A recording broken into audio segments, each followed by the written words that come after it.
Welcome to Miami Reporters Roundtable Podcast. I'm your host, Peter Zalewski. If you're tuning in this podcast, we're going to have a discussion by current and former journalists talking about some of the biggest stories that have occurred in the last week or so. Here's what we're talking about this week. Story number one, 2.5 million condo owners could be at risk.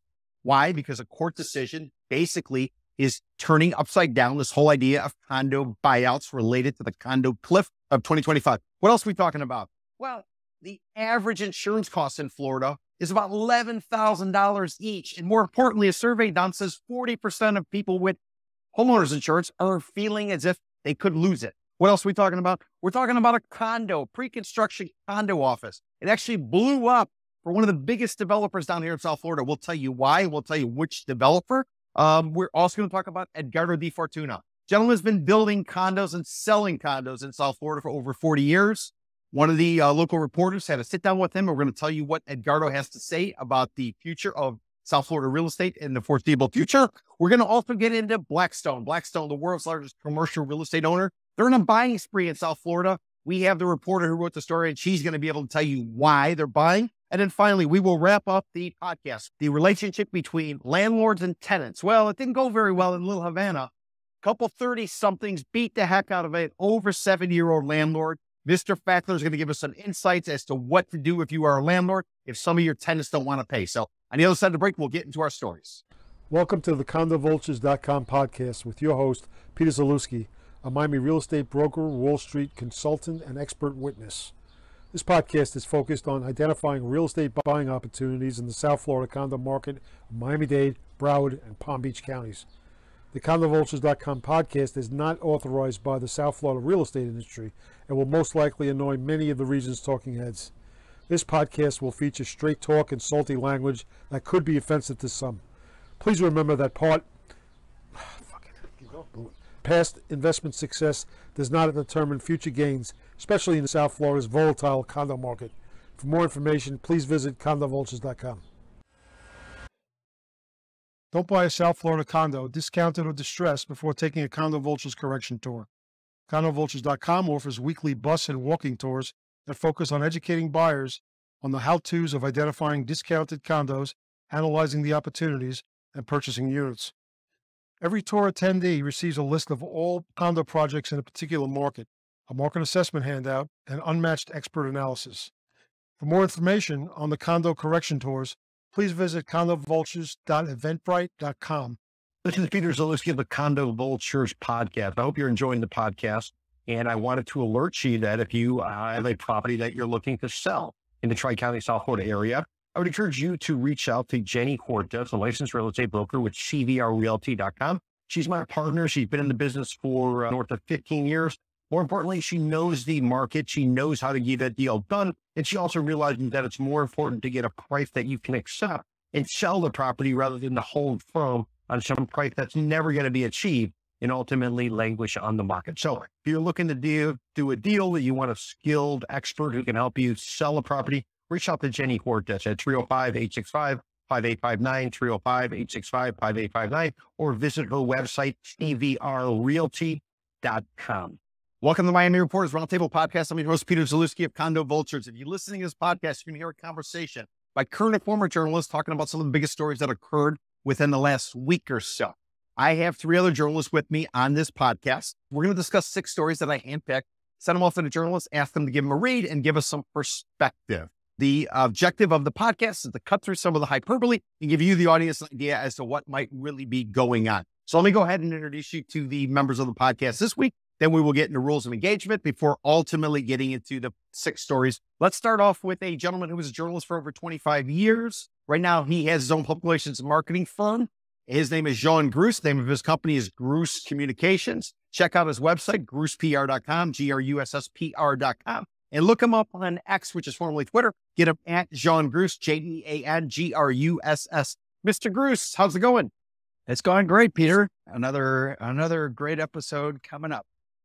Yep, we're going to be talking about a whole variety of topics, including people who live in condos who might be at risk in terms of their property rights. Who else do we have on the podcast? We have a gentleman who's a journalist for over 20 years, wrote about white-collar crime most recently at the South Florida Business Journal. Right now, he does public relations and marketing consulting No one else but John Fackler. If you want to reach out to John, you get him on X, which is formerly Twitter. Get him at JT Fackler, JTFAKLER. Mr. Fackler, how's it going? Doing great, Peter. Glad to be back on the podcast and looking forward to doing some boots on the ground reporting. Fantastic. Fantastic, Mr. Fackler. We can't wait to hear what you have to say about these 230-somethings tenants who beat the heck out of a 70-year-old landlord. So everybody's going to tune in for that segment of the podcast. And then who is our visiting journalist this week? She's been a journalist for close to 14 years or so. Used to work at Bloomberg. Now she puts out her own newsletter. It's called Highest and Best. You can get it on Beehive, BEEHIIV.com. I'd encourage you to check out her newsletter. I encourage you to subscribe to her newsletter. It's no one else but Oshrat Carmiel. If you want to get her on X, which is formerly Twitter, get her at Oshrat Carmiel, which is OSHRATCARMIEL. Oshrat, how's it going? It's going well. How are you?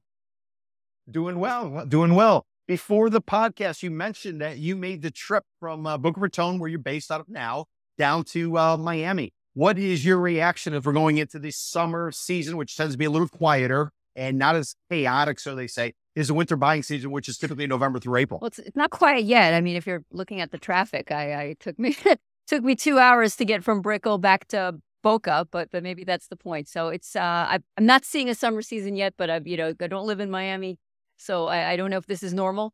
But Brickell's hopping. Wow. Interesting.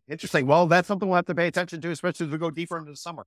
So before we get into our stories, let me sort of lay out the rules of engagement.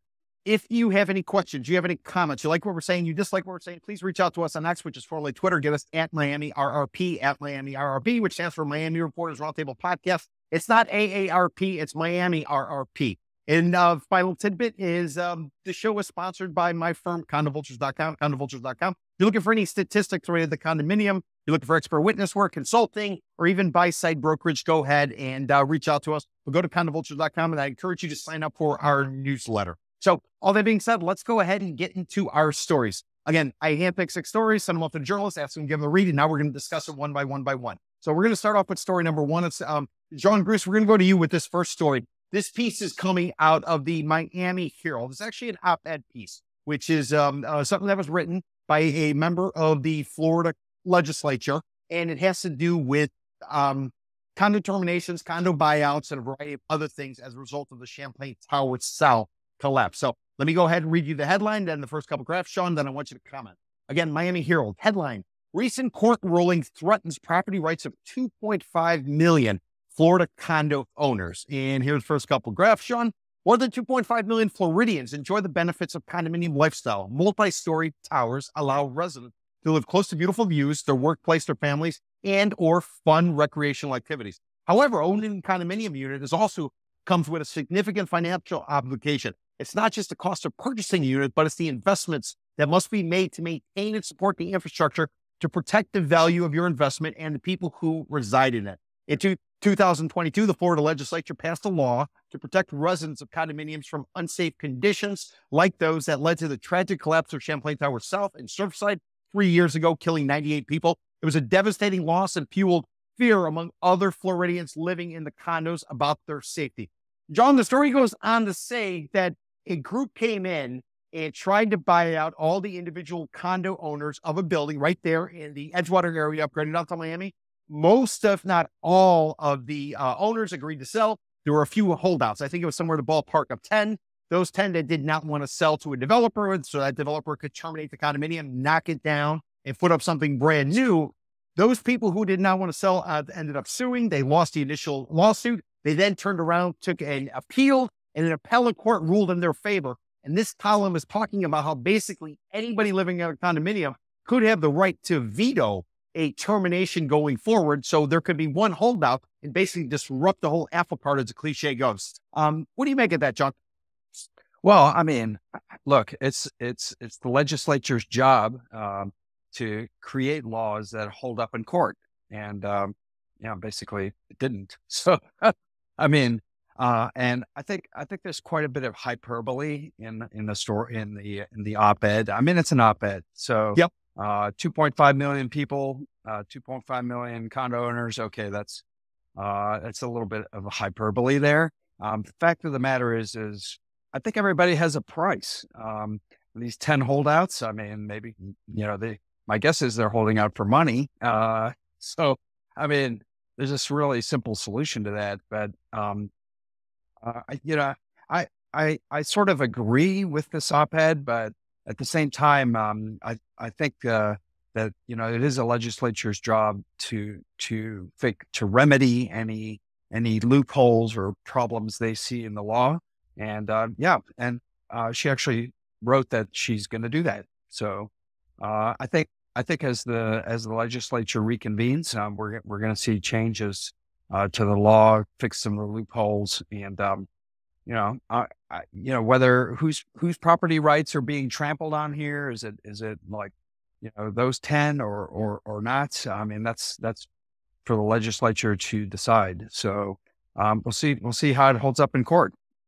Now, Jean, one of the things that's going on is come 2025, under law that was passed after Champlain Tower collapsed in Surfside, which is a community located on the Barrier Island, just east of downtown Miami. It'd be north of Miami Beach and south of Sunny Isles Beach. One of the things that occurred is condos, older buildings, they have to do structural integrity studies, and ultimately these studies, which are done by experts, the results come back. Then the association has to go forward and earmark money to be able to do the necessary work beginning in 2025. So reserves are going to have to be put in place. Coupled with that, we've had a decision based on a Missouri lawsuit against the National Association of Realtors, which basically is going to result in commissions, being the structure of commissions and the way that buyers and sellers ultimately use realtors to go forward. So John, as we're going in the summer, can you just kind of lay out this court appellate decision having to do with condo buyouts and terminations, the National Association of Realtors commission settlement structure, which could basically see a bunch of realtors go by the wayside, as well as everything else that's out there. How much of an uncertain time is this for real estate, especially condos in Florida? Have we ever seen anything like this in your recent memory? And you were a journalist for over 25 years. Yeah, I mean, you forgot insurance. I forgot insurance. I mean, look, the cost of maintaining older buildings, especially those that have deferred maintenance, is going to be astronomical for a lot of condo owners.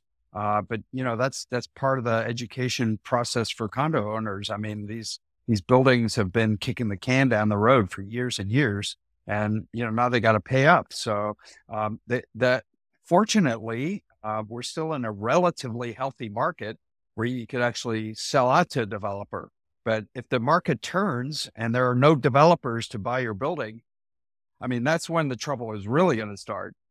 So in my opinion, I mean, we've seen booms and busts in Florida over many years.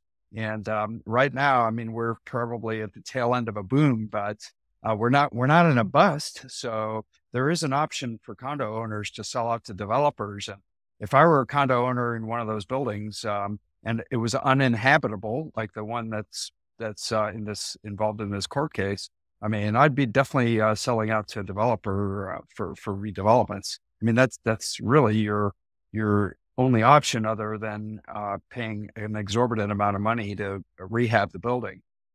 Great point. Oshrat, if I could ask you a question, you're based out of Boca Raton. Hurricane Andrew came in 1992, August of 1992, hit Miami-Dade County. As a result, insurance companies went bankrupt. They got taken advantage of by people who were filing claims.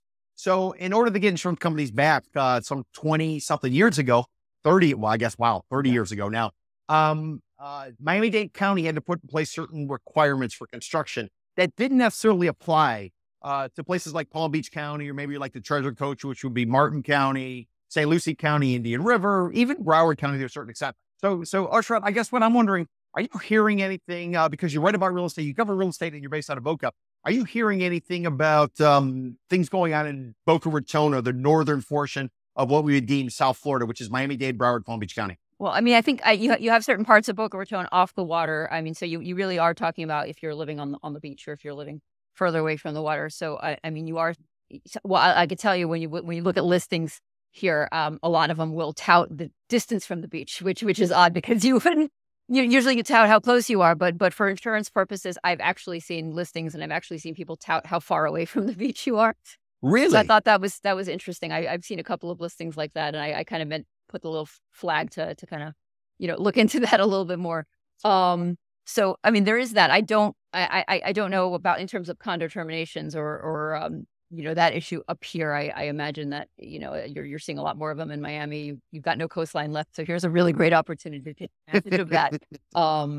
So I don't know how pervasive that is here, but on the insurance front, I mean, that definitely is leaving home. I mean, on the single family home side, you're seeing homes take longer to sell. The market's still robust; things are still selling, but you definitely are seeing that is causing pause. I mean, that is the calculation that comes back and gives people a little bit of pause, especially when you add mortgage rates and you add the fact that in Boca, for instance, median price of homes hit another record for the second quarter in a row. So, you have that to consider as well. Interesting. Let's go with story number two. Story number two, Oshrat Carmiel. We're going to go to you with this piece. This is a piece you actually wrote and appeared in your newsletter, which is called Highest and Best.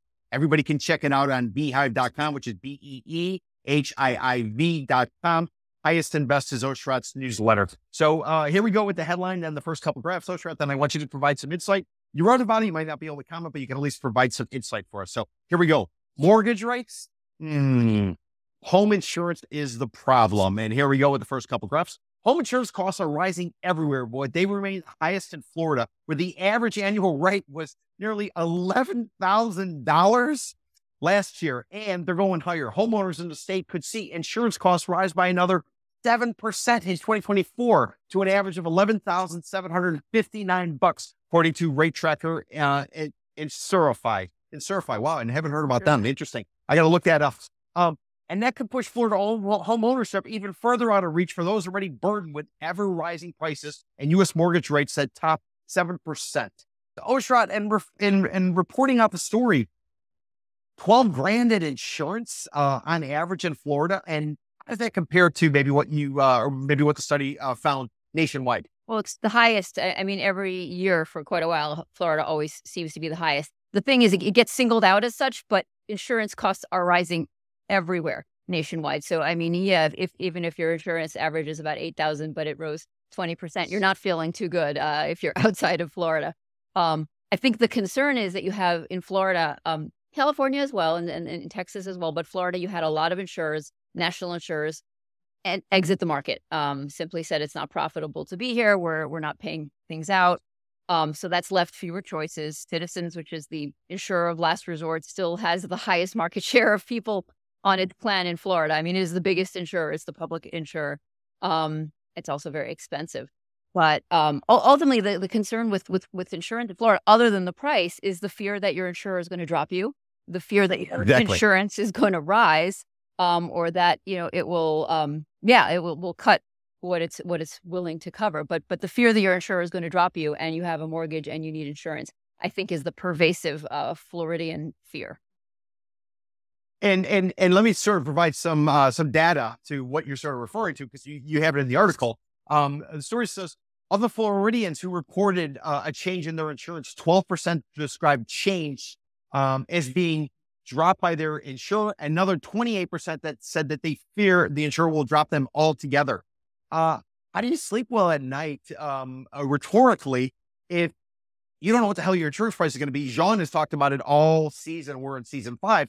You can't anticipate what the future is going to be. But one thing I guess you can anticipate is prices are only going up. But what happens if they go up and you get dropped? Then what do? You have to go to your lender and have the lender get you some insurance. I mean, any words of advice, Oshrat, for anybody who's out there who's maybe losing sleep because they're part of this 40% of those surveyed who are concerned about being dropped or have already been dropped? I'm out of the advice business per se, but that didn't go to my line of work. But I mean, you are seeing, at least on the Gulf Coast, where you're seeing a significant rise in homes for sale, where people are just selling and either not choosing not to rebuild after the hurricane from 2 years ago, or just saying this isn't worth it. I mean, that is the one area of Florida where the amount of inventory now exceeds what there was pre-COVID, and you're seeing that is probably the effect of insurance. This is for the floor of the roundtable. Is it cheaper to actually rent? And is it more predictable to actually rent rather than own in the state of Florida based on Oshrat's piece in Highest and Best, which is on beehive.com? If you can't anticipate or you can't predict what your insurance is going to be next year, let alone property taxes, the cost of this, the cost of that, why would anybody buy? Wouldn't you just rent? You have anything to say, Mr. Packler, Mr. Gross, or even Oshrat? Well, we've said it before in previous programs that, where I stand. I say rent. I mean, I've owned several places, and I've never, even back when I owned, I don't remember things being so up in the air and unstable, not knowing, what's going to happen next. With rent, the only thing you have to worry about is the rent going up. Well, although I should say that that's probably not a small worry in South Florida, because I think That's true. rents are, I think I think saw some of the biggest increases. I've been a little while since I saw a rent report, but Florida has seen some of the biggest jumps in rent, in the country. So there's that too. But that said, you don't have insurance. You probably won't get dropped by your landlord. I don't think if you keep paying your rent. So there is that counterpoint that there is some instability in renting as well. If your private insurer drops you, I mean, you do have the state's insurer of last resort, which is Citizens, and that's basically where you have to go. But I'm really curious for those who pay cash for their homes, and there's a really pretty high percentage of cash buyers in Florida. I'm just wondering what percentage of them go bare. In other words, what percentage of them forego flood insurance and wind insurance, windstorm insurance, for example, which are sort of the biggies in the Florida insurance markets. Because it seems to me that if you do the math, I mean, if you pay cash for a home, obviously you don't have a lender requiring you to buy insurance. Why not just get property casualty insurance and forego the wind insurance and the flood insurance, which are really the two big costly parts of your sort of insurance package? And why not just go bare and self-insure, basically, take a gamble that, you'll be able to perhaps spend less money on repairs if there's a hurricane, and take that chance, or set aside money yourself in a savings accounts for that eventuality. I mean, I'm just wondering how the math works out, because it seems to me that at this point, I think that would be actually a legitimate way to go. I think when I did a story on insurance for the New York Post a few months ago, and this was in January, but the statistic that came out of the Insurance Information Institute is that between 15 to 20% of Floridians are in fact going bare, going without insurance, which I believe was the highest in the country. Wow. And famously, if I recall that story, one of the Floridians doing that was the former mayor of Palm Beach County. Basically paid off the mortgage. So you're talking. It was just I think that was cited in many news articles because it was just such an example, a high profile public official who realized that it was in his best interest to go without insurance. Interesting. And don't forget, members of the audience, not only are you paying this average of what could be 12 grand or 12 G's a year, plus there's going to be deductible if you actually need to call in the insurance. So try to keep that in mind. I will tell you, I had a friend there, had a place for 30 something years. He paid the thing off. He hasn't had insurance for years after year after year. And I asked him, aren't you afraid of not having insurance? And his response is, let me go ahead and save the money. And then lo and behold, if I need to rebuild, I need to do something else, I'll just go ahead and do it, or I'll sell the dirt. So there is that perspective out there. So let's go on to story number 3. Story number 3, John Fack, we're going to go to you with story number 3. It's coming out of The Real Deal. I will read you the headline and read you the first couple graphs. Then I'm going to go ahead and ask you to comment. And let me sort of provide some context.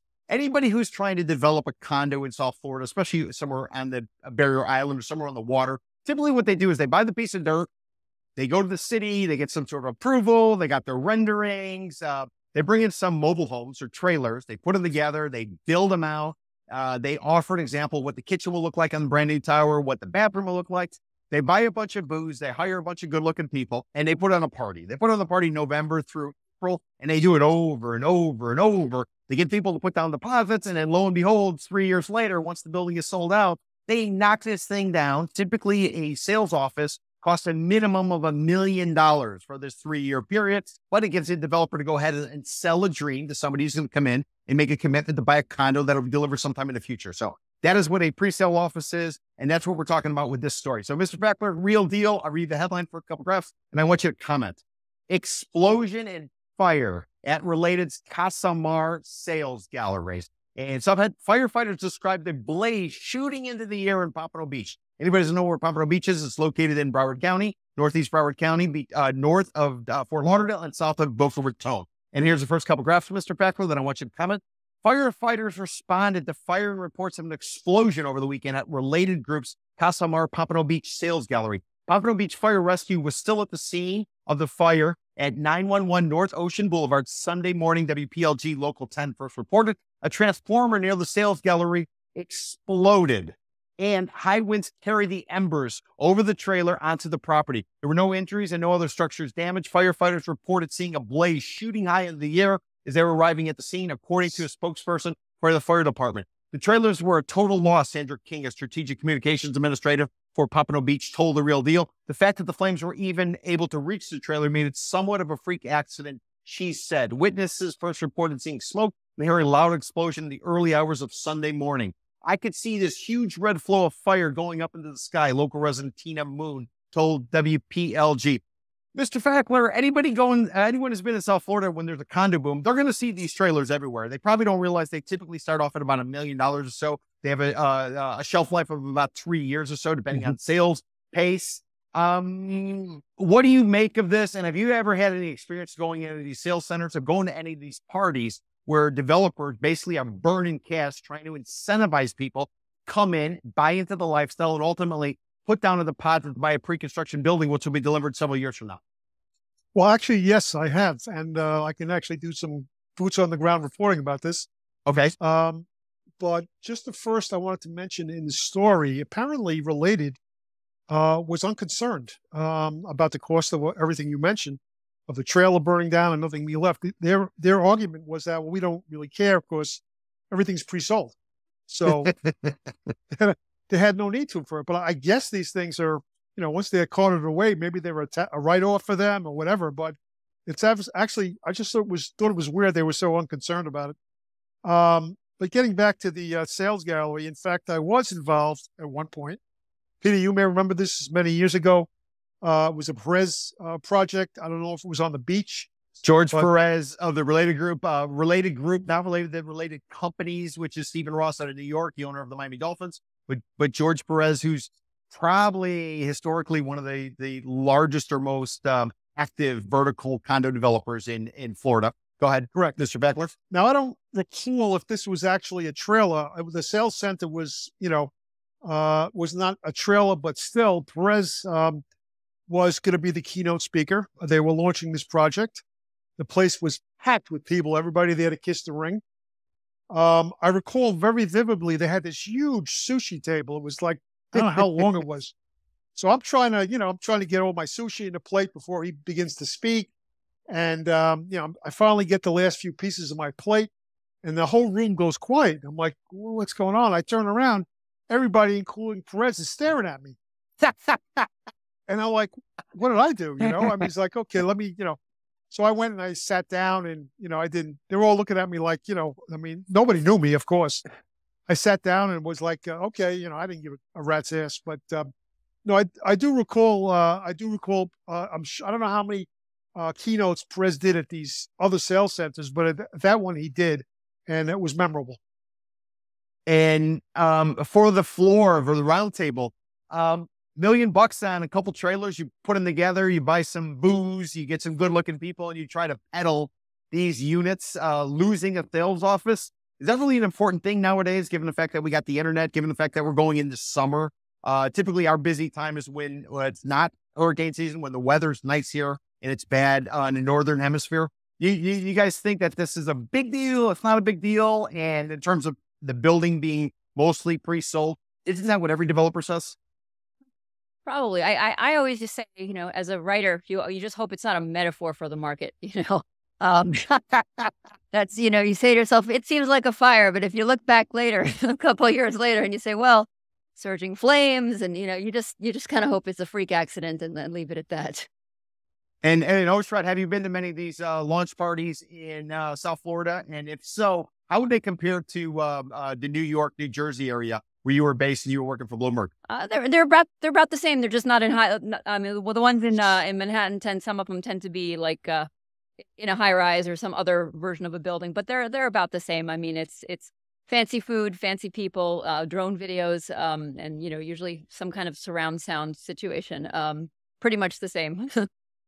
And Mr. Gruss, you spent a good amount of time as an editor over on the west coast of Florida. Anything you can tell us about the sales offices or the launch parties, maybe on the Gulf of Mexico side of Florida when it comes to condos? Is it the same type of situation as Mr. Fackler was overindulging in? Yeah, when I was a reporter, I loved launch parties, and that's and the reason I loved them is all these high-powered people would show up and get totally drunk, and they would start giving you like all these great tips, these great story ideas, and they would gossip about their competitors, and you get a bunch of scoops. So this was great. I mean, you all these drunk people in one place, all your sources are drunk in one place. It's awesome for a reporter. Like I said, you put together the trailers, you build them out, you hire pretty people, and you burn cash on food and booze. That's how you sell condos. Can I just give one last piece of advice? Yeah, yes, Mr. Fackler. During these sales events, I would suggest not putting the lectern right next to the sushi table. Mr. Fackler, I thought you were going to say you needed larger plates. Yeah, you were juggling 3 plates. That's why they were staring at you. All right, let's go on with story number 4. Mr. Gruss, John Gruss, everybody, with story number 4. It's coming out of the South Florida Business Journal. I'm going to read the headline first, couple graphs, and I want you to comment. And before I do that, let me sort of give you some context. This is a Q&A written about a developer down here in South Florida called Edgardo Di Fortuna. Edgardo, from what it said, began his career almost on the distressed side back in the 1980s when him and his family and friends were purchasing condos in and around the Brickell Avenue area as a result of one of our typical booms and busts here. This one was related to a currency crisis going on in Venezuela as well as an oil situation. So that's Edgardo Di Fortuna. That's kind of the background. So here we go with the headline. First couple graphs. Mr. Gruss, I want you to comment. Edgardo Di Fortuna on new South Florida real estate opportunities. And here we go. First couple graphs. Fortune International Group founder Edgardo Di Fortuna has brokered real estate deals in South Florida for the past 41 years. But Di Fortuna doesn't just transact luxury condos. He also builds them. Since 2004, and I'll mention since 2004, Mr. Di Fortuna, one of his first projects to go up was actually something called Jade Residence on Brickell Bay.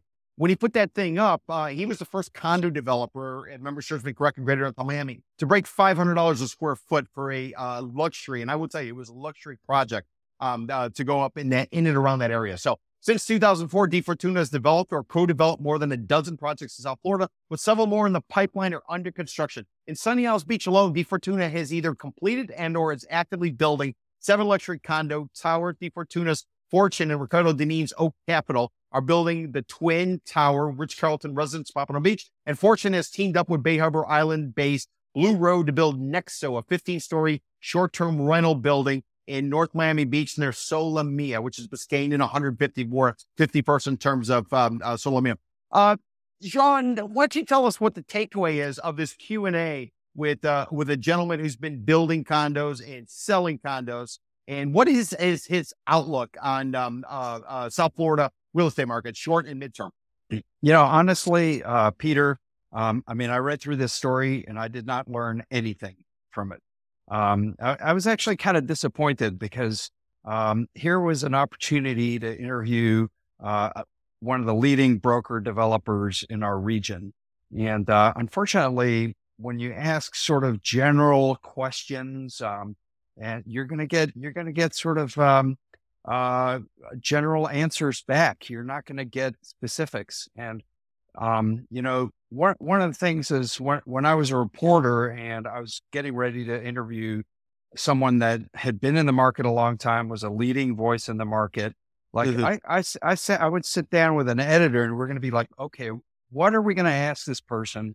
And to really get to the nitty gritty, to get some answers to some of the issues, the hot issues that are affecting real estate right now. And let me tell you, I mean, we just covered some of them in the last few stories that we talked about. I mean, there's just a ton of, this is a pivotal time, I think, in South Florida. There's a lot of different cross currents happening. And unfortunately, I mean, I have to say that like this story was sort of a missed opportunity, a bit of a whiff, to really get DeFortuna to try to nail him down on some of those issues that are really critical right now, concerning real estate. And, you know, I mean, I would have wanted to know things like how deep the luxury market really is. I mean, is there really a bottomless pit of multi-million-dollar buyers? I mean, how does he judge the market? I mean, there was really no insight into really the what we're facing right now, which is a sort of a lull in the market and perhaps even a bust. So I would have really been a very, you know, I would have insisted that he answered some of these tough questions. And unfortunately, the story really missed that opportunity. So, John, if I could just follow up on that. So the story was a little light. It was a little generic, a little vague. I wonder, did Mr. DeFortuna also miss an opportunity to try to provide some confidence to those would-be buyers who are maybe listening to this podcast or watching this podcast, and that we're talking about an insurance crisis in Florida. We're talking about the 2025 Condo Association financial cliff. We are talking about property taxes going up. We're talking about interest rates. Do you think both sides sort of dropped the ball on this? No. This could have been the opportunity for DeFortuna to come out and provide some confidence in the market rather than what it seemed to be blowing a lot of smoke, which maybe would have flew a couple years back. But right now, I think there's too much uncertainty. But what say you, Mr. Gross? Well, I don't think DeFortuna wants to go anywhere near these subjects because, I mean, to be honest, if I were giving PR advice to him, I'd say, you just stay away from any negative, you know, everything's great in South Florida. You know, we got like tons of buyers we're truly a global market. We got, you know, finance companies coming from Chicago and New York. We got Latin American people coming. I mean, the market is booming, you know. I mean, I certainly wouldn't be, you know, highlighting any problems, insurance or taxes or anything like that. Crumbling condos, anything of that nature. So, I mean, you know, DeFortuna is a salesman. I mean, he's selling the dream, you know. I mean, that's his job. And the job of the journalist is to sort of cut through that and ask him some of those tough questions, like, you know, about the market, because this is what we want to know, you know. Real estate people want to know this stuff. Now, I want to get to Oshrat, but before I do, I want to get to Mr. Fackler. Mr. Fackler, you're also in the public relations world. What do you think? If you were advising Edgardo DeFortuna before he sat down with the South Florida Business Journal, what would you have told him to do? Basically blow smoke up everybody's ass and be positive, or address some of the concerns that are out there that might actually provide some clarity for those people who are, as the saying goes, paralysis by analysis, where they don't know what to do. They're looking for some sort of, you know, tour guide or some sort of leadership position. So what would have been your advice, Mr. Fackler, as a PR person? To stay away from the hard questions. Just keep the fluff going. Don't answer anything that can get you in trouble. I'm a salesman, and that's all really that matters is selling the property.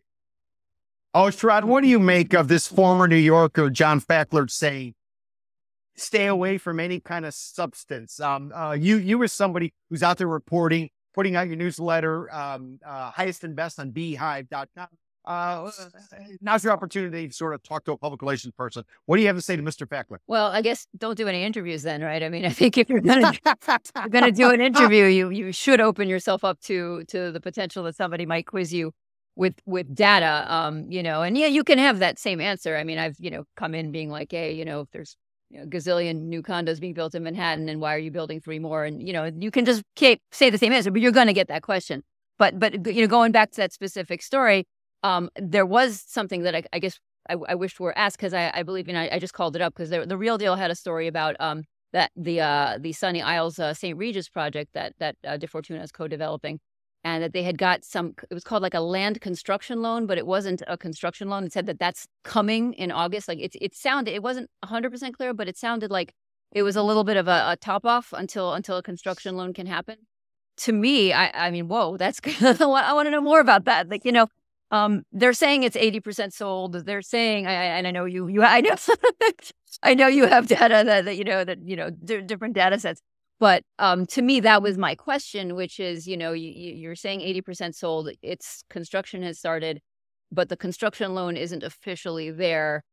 That would be my first question. So, yeah, that's interesting. And my second question would be, has any developer ever said they have less than 65% of their projects sold?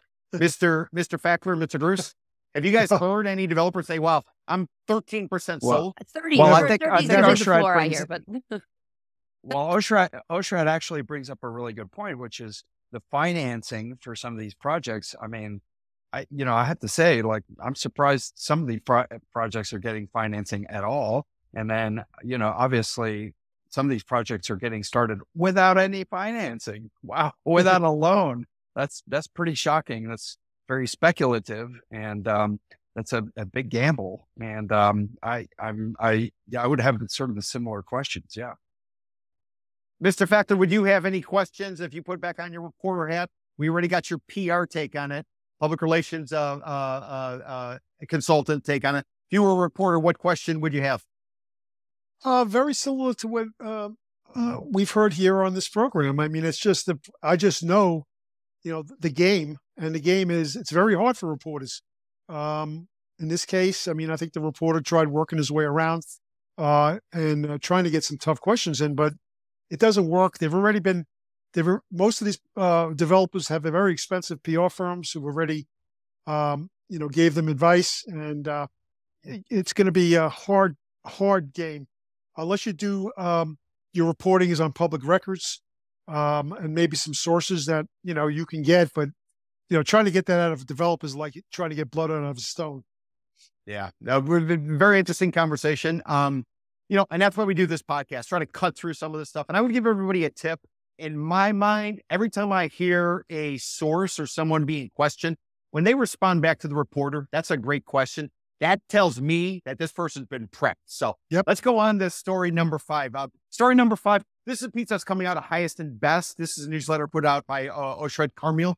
Oshrat, I'm going to ask you to go ahead and give me some insight into it. Let me tell everybody, if they're not reading Highest and Best on beehive.com, BEEHIIV.com, they should check it out. So this is a piece you wrote. I'll read you the headline for a couple graphs, and I want you to provide some insight, Oshrat, if you can. And here we go with the headline. Blackstone loves South Florida. That's a question. Here we go. First couple graphs. Blackstone, the world's largest commercial property owner, is on the South Florida real estate buying spree. It's in its shopping cart last week at Oceanfront Hotel in a 129,000 square foot warehouse. Blackstone bought the W Fort Lauderdale Hotel for about $153 million as the investment giant looks to beef up its hospitality portfolio. Biz now reported the deal includes $98 million for the 346-unit property and another $55 million for the hotel business inside, which is managed by Marriott. The seller was New York developer Related Companies, the firm founded and chaired by Stephen M. Ross, the billionaire owner of the Miami Dolphins. Wow, Oshrat, why is Blackstone buying? And what is the outlook? How deep are their pockets, and how much more do they want? Well, Blackstone buys everything. I mean, I think they have they have over $1 trillion of assets under management. They crossed that threshold last summer. They're a big deal. What's in their mind, I don't know, but I always say, you can look at their transactions and you get a sense of their outlook. And so for me, I just kind of take stock of like what transactions happened in a given week. And, I saw, well, they bought a warehouse, and then the same week they closed on a hotel, luxury hotel, both within just a couple of miles of each other. And just 2 weeks earlier, they bought a major apartment landlord, a publicly traded apartment landlord, which has a sizable share of rental apartments, all in the South Florida area. So if you want to just get in the head saying, okay, somebody inside Blackstone is pretty much bullish on at least the population boom and perhaps the tourism boom, because you're buying apartments you're buying warehouse, which is basically, you're banking on the fact that suppliers are going to need to store more stuff for more people who come here. And then maybe making a tourism play as well. So that would be my guess, is that they're bullish based on what they've bought just in the last 4 weeks. Did you get any insight as to how much more they want to be buying? Any kind of dollar figure? We intend to invest this much money over the course of the next X years based on this. Or no? I mean, just looking at some of their public statements, I mean, they have said that they've wanted to boost their hotel portfolio nationally. They are buying. I mean, they are. It sounds like they're kind of seeing right now as a buying opportunity. I don't think they've specified as to how much, but they're definitely in buying mode right now as it pertains to real estate and multifamily real estate. And this is for the roundtable. If Warren Buffett steps up and he buys stock in a certain company, it's kind of a sign. If Jamie Dimon, the head of JP Morgan Chase, makes a move, it sends a signal to the market. I wonder if roundtable members, Blackstone, then making these types of commitments now, is that almost like the tip of the spear, sending the sign that, okay, it's safe to go back in on industrial, on multifamily, as well as on hospitality or hotels? Anybody have any perspective? I mean, Blackstone buys and sells, I mean, on an ongoing basis. And I wouldn't, I mean, they buy and sell all over the place. So perhaps it's not necessarily, that they're bullish on Florida, but perhaps on real estate in general. And perhaps they're spotting some opportunities where they weren't there before. I mean, I'm not sure if any of these properties were distressed in any way, or the sellers, or it was a good deal, So All right. Can we flip the script on this story? Stephen Ross, this guy's, he's a made man. He's got plenty of cash. Owns the Miami Dolphins. There was something reported here recently that he was offered close to $10 billion with a B for the Miami Dolphins, as well as the stadium and all of the events that go on there at the stadium, and he turned it down. So I guess my question to the roundtable is, why the hell is Stephen Ross selling an oceanfront hotel in Fort Lauderdale? Anybody have any perspective about that? Do you think it could have anything to do with the fact that he bought it close to a decade ago or so, and maybe the horizon had just sort of run out? Typically when some of these larger investors come in, they typically have a 3, 5, 7 year or even longer horizon. And, they get in and they get out. It's just part of portfolio realignment. Could that be a possibility? Anybody have any thoughts?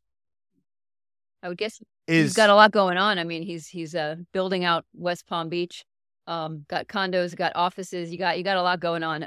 That would be my guess, is that maybe you can spare the W Fort Lauderdale. That would just a win. Yeah, I mean, it could have been any number of things. It could have been like tax considerations. It could have been funding another project. It could have been, trimming the portfolio or realigning the portfolio. There could have been like any number of reasons for it. Certainly, I mean, these kinds of people are buying and selling routinely. And so, perhaps it wasn't meeting his expectations. That's possible. Yeah. Or perhaps there's the outlook for the hotel business is not as bright as it was, say, a few years ago. Yeah. Let's go into the John Fackler story number 6. Mr. Fackler, I'm going to read you a headline, first couple graphs, and I want you to comment. And this coming out of local10.com. It's the WPLG, which is the ABC affiliate down in Miami. Here we go with the headline, Mr. Fackler. Police say 2 suspects battered a landlord in Miami. And here we go with the first couple graphs. Miami police arrested a 32-year-old man on Friday, nearly 2 months after he was involved in an incident with his landlord that left the victim injured. Authorities said, according to the suspect's police arrested report, the incident occurred on February 22nd at the Section 8 apartment building at 1700 Southwest 6th Street, which is basically in Little Havana. It's just off of the Calle Ocho stretch, where a lot of tourists, a lot of visitors from Miami, that's where they kind of go. They have their cortadito, they have their Cuban sandwich, they have their Ropa Vieja, they dance, they go to Ball and Chain. So a couple blocks away, these is where this location is. Police said the 73-year-old victim, who's the owner of the building, told officers he knocked on the door of one of the units to deliver a Section 8 extension letter. He said Jonathan Luis Collado answer the door before slamming it in his face. The victim said he knocked on the door again and then started walking away since no one was coming to the door. According to the report, Collado and another person then exited the apartment unit and started following the victim, getting close to him and grabbing him by the wrist, preventing him from leaving. Police said the victim was able to get away from the duo, but Collado and the other person continued to follow him. He yelled obscenities at him. Police said the person who was with Collado pushed the victim on his chest and told him, "I'll call some gang members and beat you up and burn down this building." Mr. Fackler, why don't you give us some take about some 30-year-olds going after a 70-plus-year-old? And then also, too, let's talk about it. Times are getting tough. The wealthy are doing okay, but with inflation, because of some other changes, some of those at the lower rung, they're being challenged a little bit more. How do you, as a landlord, or any advice for a landlord, how do you collect your rent in an environment which increasingly could become hostile based on some of the conversations we've had during the course of season 5? So what say you, Mr. Beckler? It's a very good question. I'm also in that area, the Little Havana, they call it Shenandoah. And I'm very sensitive to these stories because I feel that there's a war going on against baby boomers in general. So you hear about these stories in TikTok about these old men trying to fight and they get beat up. It's kind of making its way around social media, but it's concerning. And I actually had an experience that I could like to talk about. Oh, here we go. Another one of Mr. Fackler's stories. Well, let's hear it, Mr. Fackler. And I was renting a cottage in Shenandoah, which is Little Havana. And my landlord, bless his soul, liked to drink. And one of his tenants liked to drink. Now, this was around the COVID time, so there was a lot of pressure. People didn't have money to pay their rent. It was worse then than it is now. So I'll remember this one instance where I had this loud banging, bang, bang, bang. I come out of my cottage and the landlord is shit-faced and he's banging on one of the tenant's doors. And the guy was trying to ignore him. But then eventually the tenant came out. Next thing you know, hands are raised and the tenant is choking the guy out, choking the landlord out. He choked him unconscious right in front of me. And ironically, he woke up, no problem, didn't get hurt. A couple hours later, the two of them are hanging out, having a drink. So, welcome to Miami. Any advice, Mr. Fackler, for a landlord maybe who's having a hard time collecting the rent? Now, keep in mind, this is Section 8. So under Section 8, it basically it's a U.S. government program where, the government is providing a certain amount of money. In return, the landlord's got to adhere to certain requirements in terms of quality, operations, stuff like that. So, do you have any suggestions for a landlord? It's interesting you said it, because in this case, I never understood why the guy flipped out, because he was actually delivering Section 8 type of an extension.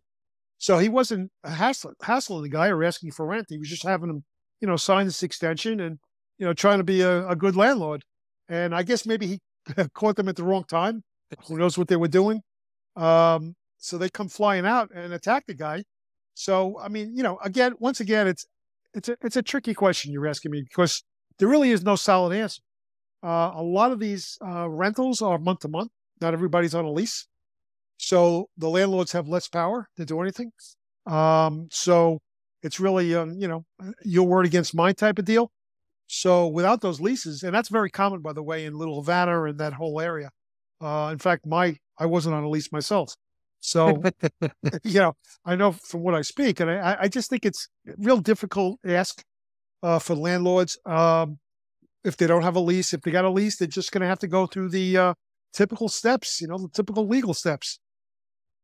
Interesting. Oshrat or Jean, have either of you owned properties, had tenants, and maybe had to deal with a situation like this? Any kind of advice you could offer to the audience, or even if you're a tenant? What do you do with a landlord who's pounding on your door all the time, bugging the hell out of you? Anybody have any words of wisdom? Well, as a renter, the number of hoops that I've had to jump through to rent a place in Miami is just astronomical. They ask for this, they ask for that. You have to prove all kinds of things. It's a very, very lengthy process to rent a place in Miami. And I think the reason is nobody trusts anybody. In Miami? No. Yeah, the amount of deposit you got to put down is ridiculous.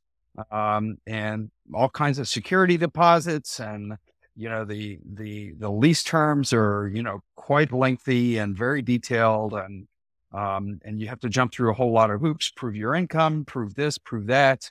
I mean, they demand some very private information that's you're very reluctant to give out. And I know why they're doing this is because everybody gets burned here. Yeah. Oshrat, can you maybe compare and contrast? You're based in Boca Raton now, but you were up in New York.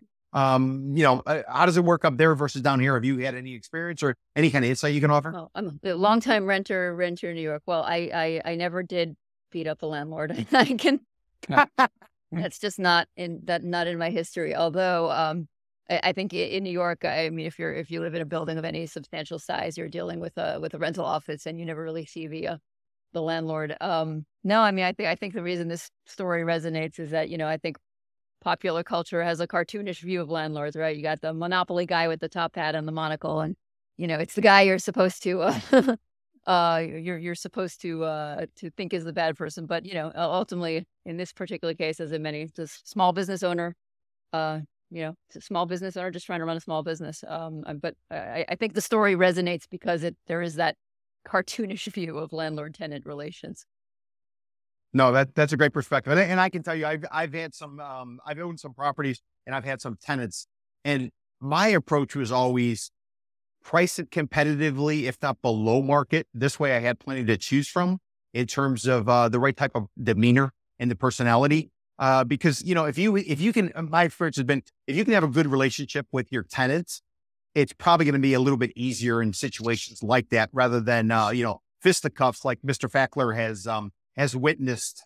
So that would be my words of advice. So I want to thank everybody for participating in the podcast. This was actually episode 8 of season 5 of the podcast. So let me go ahead and thank Jean Gruss. Jean was a journalist for over 25 years. Right now, he has his own public relations marketing firm called Gruss Communication. And you should check out his website, which is GrussPR.com, GRUSSPR.com. If you want to get him on X, which is formerly Twitter, get him at Jean Gruss, JeanGruss. I want to thank Mr. Fackler, John Fackler. He was a journalist for over 20 years. He wrote about white-collar crime. Last gig was over at the South Florida Business Journal. For now, he does public relations and marketing. You want to get hold of Mr. Fackler, get him on X, which is formerly Twitter. Get him at JT Fackler, JTFAKLER. And I want to thank our visiting journalist this week, Oshrat Carmiel. She has a newsletter. It's called Highest and Best. I'd encourage you to check it out. I'd encourage you to subscribe. You can find it on Beehive, which is BEEHIIV.com. You want to get a hold of Oshrat directly, get her on X, which is formerly Twitter. Get her at Oshrat Carmiel, OSHRATCARMIEL. And I'm Peter Zalewski of Condo Vultures. If you like what we're doing, you dislike what we're doing, please go ahead and send us a message on X, which is formerly Twitter. You can get us at Miami RRP, which stands for Miami Reporters Roundtable Podcast, not AARP, Miami RRP. And don't forget my company, CondoVultures.com. We sponsored this podcast. You're looking for anything related to condos, whether it's expert witness work and consulting, it is brokerage services, data, any and all of the above. CondoVultures.com, and be sure to sign up for my newsletter. So until next time, hope everybody takes care of yourself, and we will catch up soon. Ciao, ciao. It's a simple formula, and it works. Buy low, sell high. We're Condo Vultures, and when it comes to your real estate, we help you buy low. At Condo Vultures, we represent the buyer, and now's the time to buy. Log on to CondoVultures.com for more information. CondoVultures.com. And remember, before you sell high, you have to buy low. Featured in the New York Times, Wall Street Journal, 60 Minutes, and Time Magazine. Condo Vultures Realty, a licensed Florida real estate brokerage capitalizing on the condo correction since 2006. This is Peter Zalewski of the Condo Vultures Podcast. Before I started doing these podcasts, I was in the business of being a licensed real estate broker, a contributing columnist for the Miami Herald, as well as the Miami Real Deal, but also extra witness work in consulting. So if you are looking for an expert witness, or if you're looking for consulting services, a straight talk perspective as to what's going on in a particular marketplace, a building, or what happened previously, for whatever your situation is, whether you are an attorney, whether you are an institutional fund looking to invest, or whether you're a lender who's trying to come up with some sort of strategy and approach for your lending committee going forward, I just might be able to help you. To get a hold of me, please reach out to peter@condovultures.com. That's peter@condovultures.com. Or give me a call to the office at 305-865-5859, 305-865-5859.